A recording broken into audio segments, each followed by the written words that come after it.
सभी छात्रों का मार्साब क्लासेस में हार्दिक स्वागत है।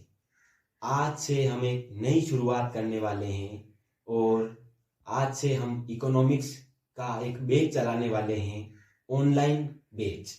वह बैच निःशुल्क है और इसमें हम 12वीं इकोनॉमिक्स की पढ़ाई करेंगे, 12th इकोनॉमिक्स। जैसा कि मतलब इकोनॉमिक्स बच्चे ले तो लेते हैं पर पढ़ने में बहुत परेशानी आती है। ये सब अपनी सोच पर निर्भर है। जैसा हम सोचते हैं वैसा होता है। कोई भी विषय कठिन नहीं होता, कोई भी विषय सरल नहीं होता। हमारी मानसिक स्थिति के अनुसार हमारी सोच अगर होती है कि विषय कठिन है तो वह विषय कठिन स्वतः ही बन जाता है। तो आज से हम नई शुरुआत करने वाले हैं इकोनॉमिक्स। आपको डेली क्लास मिलेगी शाम 8 बजे और आपको यह सूचना मिलेगी। आप चैनल को, मार्साब क्लासेस चैनल को सब्सक्राइब कर दीजिए और बेल आइकन का बटन दबा दीजिए ताकि आगामी कक्षा की सूचना आपको मिलती रहे। अब आज हम पहले अध्याय की शुरुआत करेंगे। पहले अध्याय का नाम परिचय है। परिचय है पहले अध्याय का नाम। तो परिचय को अगर हम नोट्स पेकिंग मतलब पॉइंट टू बी पॉइंट पढ़ेंगे और मैं उसी हिसाब से पढ़ाऊंगा ताकि तुम्हें जल्दी से समझ में आ जाए। क्लास में कॉन्सेंट्रेट होकर सुनोगे तो जल्दी समझ में आएगा। और नोट्स टू नोट्स जिन प्रश्नों की मतलब जिन पॉइंटों की परीक्षा में आने की पूरी संभावना है उसी हिसाब से हम तैयारी करेंगे। पहला पॉइंट है हमारी किताब में सामान्य अर्थव्यवस्था। सामान्य अर्थव्यवस्था, सामान्य अर्थव्यवस्था जैसे कि सिंपल समझे हम तो अर्थव्यवस्था जहां व्यक्ति अपनी जीविका चलाता है, जीवन यापन करता है। पहला पॉइंट ये है, तो ये पढ़ेंगे। उसके बाद में अर्थव्यवस्था की केंद्रीय समस्याएं कि अर्थव्यवस्था में कौन कौन सी केंद्रीय समस्याएं हैं, क्या है क्या नहीं है, ये दूसरा पॉइंट पढ़ेंगे। तीसरा पॉइंट पढ़ेंगे उत्पादन संभावना कि उत्पादन संभावना क्या होता है, उत्पादन संभावना वक्र क्या होता है। उसके बाद में सीमांत उत्पादन संभावना, सीमांत उत्पादन संभावना क्या है, सीमांत उत्पादन संभावना वक्र क्या है, इन सभी की हम अभी चर्चा करेंगे। उसके बाद में अवसर लागत। अवसर लागत तो आपने आगामी कक्षा में पढ़ा भी होगा कि किसी मात्रा को अधिक प्राप्त करने के लिए किसी वस्तु की मात्रा को छोड़ना पड़ता है, उसे अवसर लागत कहते हैं। ये सिंपल है और ये प्रश्न कई बार आ चुका है, अवसर लागत किसे कहते हैं। छठा पॉइंट है केंद्रीकृत योजनाबद्ध अर्थव्यवस्था। तो केंद्रीकृत योजनाबद्ध अर्थव्यवस्था का मुख्य उद्देश्य क्या है, ये कहां पर है, इसकी चर्चा करेंगे। सातवां पॉइंट है बाजार अर्थव्यवस्था। बाजार अर्थव्यवस्था में क्या है क्या नहीं है, यह अर्थव्यवस्था कहाँ है, इस अर्थव्यवस्था का मुख्य उद्देश्य क्या है, इसमें सरकार नीतियां निर्माण कौन करता है, इन सभी की बाजार अर्थव्यवस्था में चर्चा करेंगे।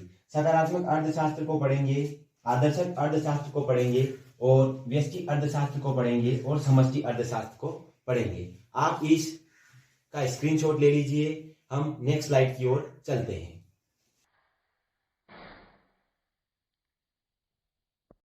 ले लिया स्क्रीनशॉट, तो आइए अब हम पहले पॉइंट की ओर चलते हैं। पहला पॉइंट हमने लिखा था सामान्य अर्थव्यवस्था।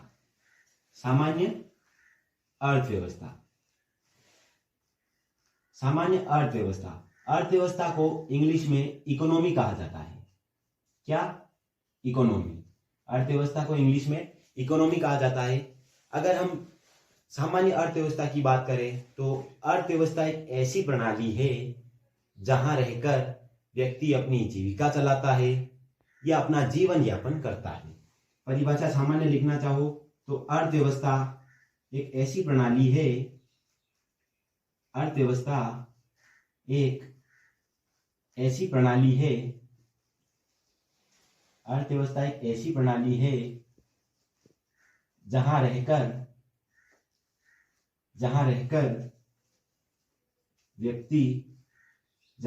व्यक्ति अपनी जीविका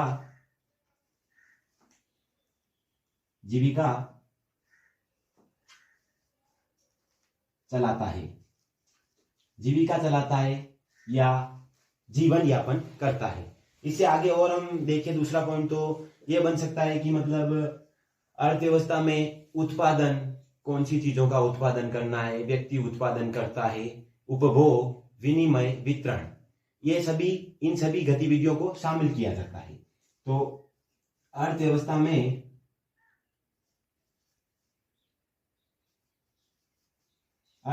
में उपभोग, विनिमय वितरण, उपभोग, विनिमय, वितरण आदि गतिविधियों को शामिल किया जाता है। आदि गतिविधियों को शामिल किया जाता है। आदि गतिविधियों को शामिल किया जाता है।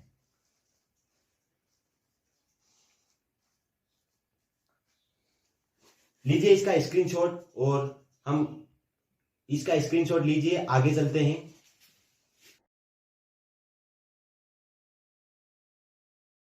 अर्थव्यवस्था समझ में आ गया। तो अर्थव्यवस्था को और विस्तारित तौर पे पढ़े तो अर्थव्यवस्था दो प्रकार की होती है। अर्थव्यवस्था एक तो होती है नियंत्रण के आधार पर, और एक होती है विकास के आधार पर। एक होती है अर्थव्यवस्था नियंत्रण के आधार पर, और एक अर्थव्यवस्था होती है विकास के आधार पर। नियंत्रण के आधार पर अर्थव्यवस्था तीन प्रकार की होती है। नियंत्रण के आधार पर अर्थव्यवस्था पहली होती है केंद्रीकृत योजनाबद्ध अर्थव्यवस्था। केंद्रीकृत योजनाबद्ध अर्थव्यवस्था पहली ये होती है केंद्रीकृत योजनाबद्ध अर्थव्यवस्था। दूसरी होती है बाजार अर्थव्यवस्था।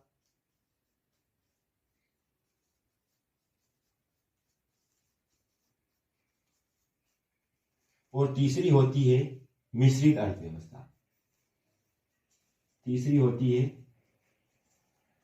मिश्रित अर्थव्यवस्था। विकास के आधार पर भी अर्थव्यवस्था तीन प्रकार की होती है। पहली अर्थव्यवस्था होती है पिछड़ी हुई अर्थव्यवस्था। दूसरी अर्थव्यवस्था होती है विकासशील अर्थव्यवस्था।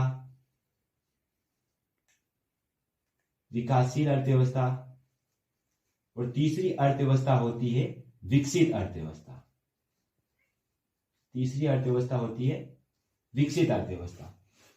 अर्थव्यवस्था दो प्रकार की होती है, नियंत्रण के आधार पर, विकास के आधार पर। नियंत्रण के आधार पर तीन प्रकार की, एक तो केंद्रीकृत योजनाबद्ध अर्थव्यवस्था, बाजार अर्थव्यवस्था और मिश्रित अर्थव्यवस्था। विकास के आधार पर भी तीन प्रकार की, पिछड़ी हुई अर्थव्यवस्था, विकासशील अर्थव्यवस्था और विकसित अर्थव्यवस्था। केंद्रीकृत योजनाबद्ध अर्थव्यवस्था से यह सामान्य शब्दों में समझे तो जिसमें मतलब सरकार जन कल्याण करती है, नीतियां सारी सरकार बनाती है। बाजार अर्थव्यवस्था, इसमें लाभ कमाने के उद्देश्य होता है, मेन मकसद लाभ कमाने का होता है, और इसमें सारी नीतियां बाजार द्वारा होती है। और मिश्रित अर्थव्यवस्था में जन कल्याण के साथ साथ लाभ कमाना। पिछड़ी हुई अर्थव्यवस्था जो कि बहुत पीछे रह चुकी है, जहां गरीबी बहुत अधिक है, जहां उत्पादन के साधन उपलब्ध नहीं है, बहुत निम्न स्तर पर पिछड़ी हुई अर्थव्यवस्था। विकासशील अर्थव्यवस्था जहां मीडियम साइज, जैसे कि अभी थोड़ा बहुत विकास चल रहा है, विकास हो चुका है, बट इतना भी कमजोर नहीं है पिछड़ी हुई अर्थव्यवस्था जैसी। विकसित अर्थव्यवस्था डेवलपमेंट कंट्री, जो जहां पर जो विकास की एक चरम सीमा पर पहुंच चुकी है। ठीक है, अब केंद्रीकृत योजनाबद्ध अर्थव्यवस्था, यह कहां है अर्थव्यवस्था, तो यह है चीन में। बाजार अर्थव्यवस्था कहां है, तो बाजार अर्थव्यवस्था है यूएसए में। मिश्रित अर्थव्यवस्था कहां है, तो मिश्रित अर्थव्यवस्था अपने भारत में। कहां है, अपने भारत में। और पिछड़ी हुई अर्थव्यवस्था, पिछड़ी हुई अर्थव्यवस्था कहां है, तो पिछड़ी हुई अर्थव्यवस्था का उदाहरण देखें तो नेपाल और भूटान में। पिछड़ी हुई अर्थव्यवस्था कहां है, तो नेपाल और भूटान में। विकासशील अर्थव्यवस्था कहां है, तो विकासशील अर्थव्यवस्था भारत में। और विकसित अर्थव्यवस्था कहां है, तो विकसित अर्थव्यवस्था यूएसए में। तो अर्थव्यवस्था आपको पूरी तरह अच्छे से समझ में आ गया है। तो लीजिए स्क्रीनशॉट, आगे की ओर चलते हैं।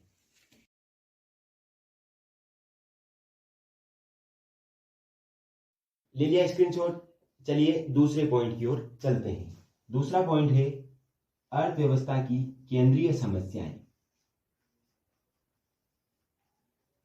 अर्थव्यवस्था की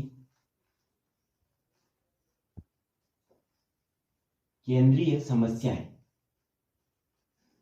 अर्थव्यवस्था की केंद्रीय समस्याएं। अर्थव्यवस्था में केंद्रीय समस्याएं क्यों उत्पन्न होती है या क्या कारण है, इसकी हम इसमें चर्चा करेंगे। तो अर्थव्यवस्था में समस्या उत्पन्न होने का मेन कारण यही है कि संसाधन सीमित है। संसाधन सीमित और आवश्यकता असीमित। आवश्यकता जो है वो असीमित। मेन सबसे बड़ी समस्या उत्पन्न होने का कारण ही यही है कि संसाधन तो सीमित है, मतलब संसाधन कम है और आवश्यकता अधिक है। अगर आपसे पूछे कि केंद्रीय समस्या उत्पन्न होने का प्रमुख कारण, तो प्रमुख कारण आप यही लिखिएगा कि संसाधन सीमित और आवश्यकता असीमित। अगर पूछ ले चुनाव की समस्या का उत्पन्न क्यों होता है, तो भी हमें यही लिखना है कि संसाधन सीमित और आवश्यकता असीमित। अगर पूछ ले कि चयन की समस्या का उत्पन्न क्यों होता है, तो भी हमें यही लिखना है कि संसाधन सीमित और आवश्यकता असीमित। अब हम बात करते हैं अर्थव्यवस्था की केंद्रीय समस्याएं की। तो अर्थव्यवस्था की केंद्रीय समस्याओं की बात करें तो पहली समस्या है किन वस्तुओं का उत्पादन किया जाए। पहली समस्या है किन वस्तुओं का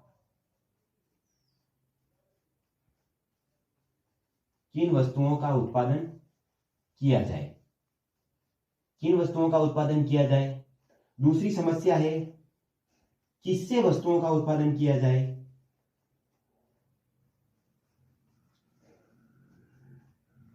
किससे वस्तुओं का उत्पादन किया जाए।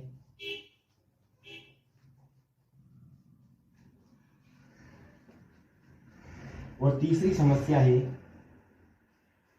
किसके लिए वस्तुओं का उत्पादन किया जाए। किसके लिए वस्तुओं का उत्पादन किया जाए। पहली समस्या किन वस्तुओं का उत्पादन किया जाए, दूसरी समस्या किससे उस वस्तुओं का उत्पादन किया जाए, और तीसरी समस्या किसके लिए वस्तुओं का उत्पादन किया जाए। किन वस्तुओं का उत्पादन किया जाए, इसमें यह कि मतलब कृषि जनित वस्तुओं का उत्पादन किया जाए या औद्योगिक वस्तुओं का उत्पादन किया जाए, शिक्षा पर अधिक व्यय किया जाए या सैन्य पर अधिक व्यय किया जाए, ये सबसे बड़ी और महत्वपूर्ण समस्या मानी गई है। उसके बाद में किससे वस्तुओं का उत्पादन किया जाए, कि श्रमिकों से वस्तुओं का उत्पादन किया जाए या मशीनों से वस्तुओं का उत्पादन किया जाए। अगर श्रमिकों से वस्तुओं का उत्पादन किया जाएगा तो श्रमिकों को रोजगार मिलेगा, और यदि मशीनों से वस्तुओं का उत्पादन किया जाएगा तो समय की बचत होगी। हर बात में ट्विस्ट है। तीसरी महत्वपूर्ण समस्या है किसके लिए वस्तुओं का उत्पादन किया जाए। किसके लिए वस्तुओं का उत्पादन किया जाए से यह तात्पर्य है कि मतलब वर्तमान के लिए वस्तुओं का उत्पादन किया जाए या भविष्य के लिए वस्तुओं का उत्पादन किया जाए, वर्तमान को सुधारे या भविष्य को सुधारे। तीसरी सबसे महत्वपूर्ण समस्या यह है। तो पहली समस्या में हम यह लिख सकते हैं किन वस्तुओं का उत्पादन किया जाए, तो इसमें कि कृषि जनित वस्तुओं का उत्पादन किया जाए,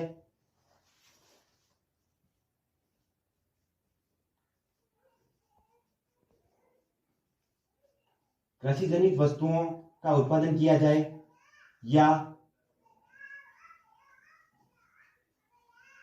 औद्योगिक वस्तुओं का उत्पादन किया जाए। पहला लिख दिया, दूसरा हम यहां लिख देंगे। दूसरा कि श्रमिकों से दूसरी समस्या है किससे वस्तुओं का उत्पादन किया जाए, तो श्रमिकों से वस्तुओं का उत्पादन किया जाए, श्रमिक या फिर मशीन। अगर श्रमिकों से वस्तुओं का उत्पादन किया जाएगा तो श्रमिकों को रोजगार मिलेगा, जबकि मशीनों से करेंगे तो समय की बचत होगी। तीसरा किसके लिए वस्तुओं का उत्पादन किया जाए, तो वर्तमान के लिए वस्तुओं का उत्पादन किया जाए या भविष्य के लिए। तीसरा यहां पे लिख देंगे वर्तमान के लिए या भविष्य के लिए। तो यह तीनों समस्याएं अर्थव्यवस्था की केंद्रीय समस्याएं समझ में आ गई। पहली है किन वस्तुओं का उत्पादन किया जाए, दूसरी है किससे वस्तुओं का उत्पादन किया जाए, और तीसरी है किसके लिए वस्तुओं का उत्पादन किया जाए। ले लीजिए स्क्रीनशॉट।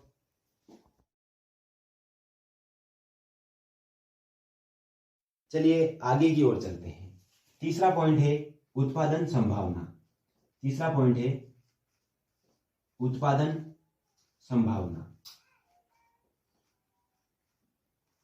हम 3 पॉइंटों को साथ में पढ़ेंगे। तीसरा पॉइंट उत्पादन संभावना, और चौथा पॉइंट सीमांत उत्पादन संभावना,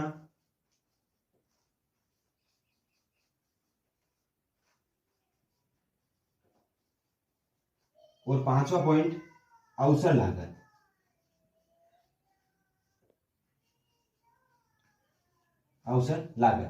पहला पॉइंट है उत्पादन संभावना।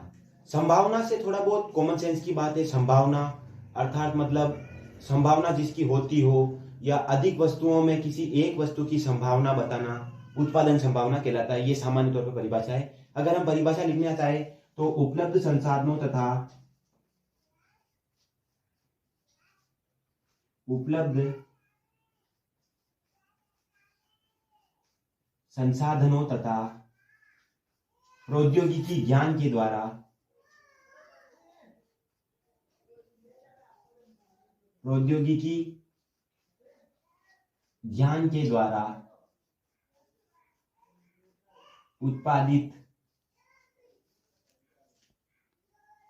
उत्पादित की जा सकने वाली, ये नीचे साफ कर देता हूं मैं,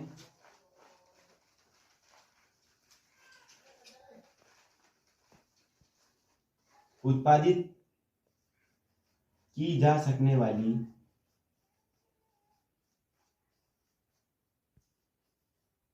सभी संयोगों के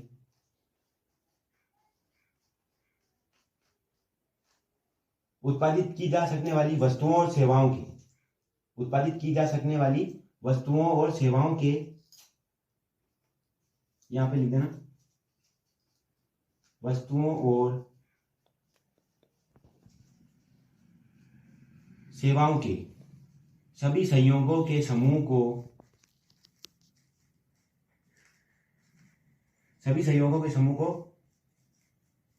उत्पादन संभावना कहा जाता है। उत्पादन संभावना ये परिभाषा है कि उपलब्ध संसाधनों तथा प्रौद्योगिकी ज्ञान के द्वारा उत्पादित की जा सकने वाली वस्तुओं और सेवाओं के सभी संभावित संयोगों को उत्पादन संभावना कहा जाता है। अगर इसको हम चार्ट के माध्यम से समझे तो इस प्रकार समझ सकते हैं कि इधर दे रखी है संभावनाएं, इधर दे रखी है संभावनाएं, दूसरे में इधर दे रखा है अनाज, और इधर दे रखा है कपास, ले सकते हैं अपन कपास। पहली स्थिति ए स्थिति में अगर हम देखेंगे तो ए स्थिति में हमारे पूरा एक खेत है, उस खेत में पूरे खेत में हमने कपास बो रखी थी और अनाज कुछ नहीं बो रखा था। फिर हमारे मन में लालच आया कि अनाज से अधिक उत्पादन होता है, कपास से कम उत्पादन होता है, तो हमने सोचा क्यों ना हम 1 इकाई पर अनाज बो दे ताकि हमें अधिक उत्पादन प्राप्त हो, अधिक पैसा मिले, और इधर 9 इकाई दे दी।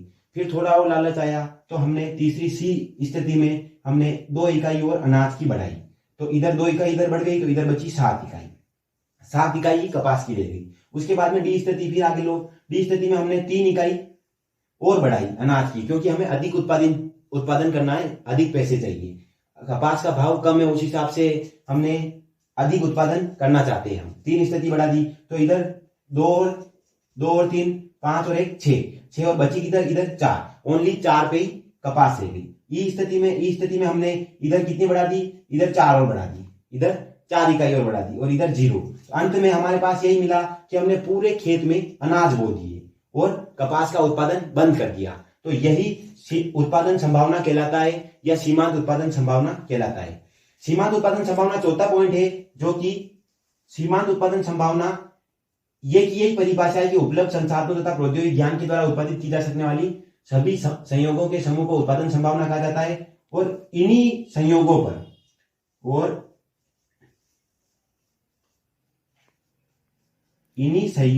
के आधार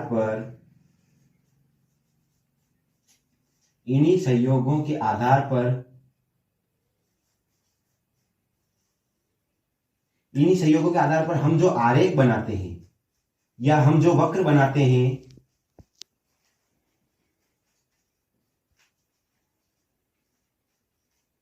उसे सीमांत उत्पादन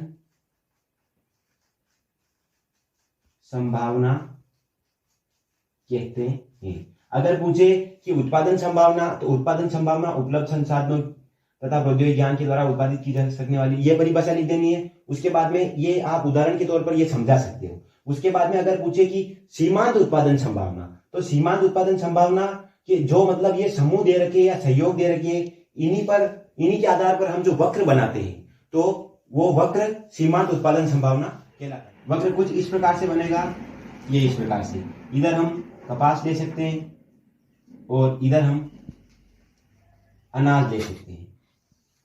इधर ए स्थिति में यहाँ हम गिनती भी डाल सकते हैं, 1 2 3 4 5 6 7 8 9 10। इधर भी 1 2 3 4 5 6 7 8 9 10। इधर जैसे कि फर्स्ट स्थिति में देखें तो कपास 10, तो कपास की 10, और इधर अनाज की तो अनाज की 0। सेकंड स्थिति में बी स्थिति में देखें तो अनाज की 1 तो अनाज की 1, और कपास की 9 तो यहाँ कपास की 9, यहाँ बी स्थिति हो जाएगी। ए स्थिति कहाँ हो जाएगी? ए स्थिति यहाँ हो जाएगी। सी स्थिति में देखिए तो सी स्थिति में कपास की अनाज की 2 तो अनाज की यहाँ 2, और कपास की 7 तो कपास की 7, यहाँ सी स्थिति यहाँ हो जाएगी। डी स्थिति देखिए तो अनाज की 3 तो अनाज की 3 यहाँ पे, और कपास की 4 तो ये यहाँ हो जाएगी। और अंतिम स्थिति में देखिए तो ई स्थिति में 4 अनाज के है 4 यहाँ तक, और कपास के है 0, कपास के 0, तो डी स्थिति यहाँ हो जाएगी और ई स्थिति यहाँ हो जाएगी। कुछ इस प्रकार ये ग्राफ बनेगा, इस प्रकार ए बी सी डी और ई। अगर आप ये यहां पे लिख सकते हो कपास और यहां पे अनाज। अगर ये पॉइंट नहीं भी डालो तो कोई बात नहीं, डायरेक्ट आप ग्राफ बना सकते हो। और जो 5वां पॉइंट है अवसर लागत, 5वां पॉइंट है अवसर लागत। अवसर लागत का आप सामान्य शब्दों में भी समझ सकते हो कि किसी वस्तु की अधिक मात्रा प्राप्त करने के लिए, कोई भी वस्तु है उसकी अगर अधिक मात्रा प्राप्त करनी है तो किसी वस्तु की जो मात्रा छोड़नी पड़ेगी उसे अवसर लागत कहा जाता है। किसी वस्तु की अधिक मात्रा प्राप्त करने के लिए किसी वस्तु की मात्रा को छोड़ना पड़ता है, उसे अवसर लागत कहा जाता है। ये तीनों पॉइंट इसमें हमने समझे, और ये तीनों हमने साथ में समझे। तीसरा पॉइंट आगे समझ में कि उपलब्ध संसाधनों तथा प्रौद्योगिक ज्ञान के द्वारा उत्पादित की जा सकने वाली सभी वस्तुओं तथा सेवाओं के सभी संयोगों के समूह को उत्पादन संभावना कहा जाता है। और चौथा पॉइंट है कि इसी परिभाषा के आगे इन्हीं संयोगों के आधार पर जो वक्र बनाया जाता है उसे सीमांत उत्पादन संभावना कहते हैं। और 5वां पॉइंट है अवसर लागत। अवसर लागत की परिभाषा लिखना चाहो तो लिख सकते हो कि किसी वस्तु की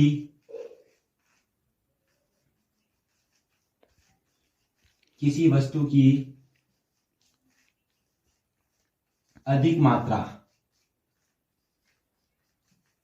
प्राप्त करने के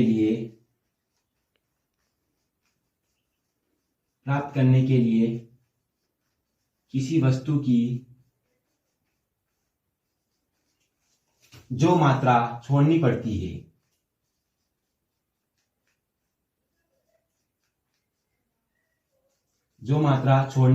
है, उसे ही अवसर लागत कहा जाता है। तो ले लीजिए 1 2 3 4 5 पॉइंटों पर हमने चर्चा की, और अगले 6 पॉइंट बचे हैं, उनकी चर्चा हम आगामी कक्षा में करेंगे। आपको क्लास अच्छी लगी हो तो चैनल को सब्सक्राइब करें, क्लास को लाइक कमेंट शेयर जरूर करें। आपका बहुत बहुत धन्यवाद।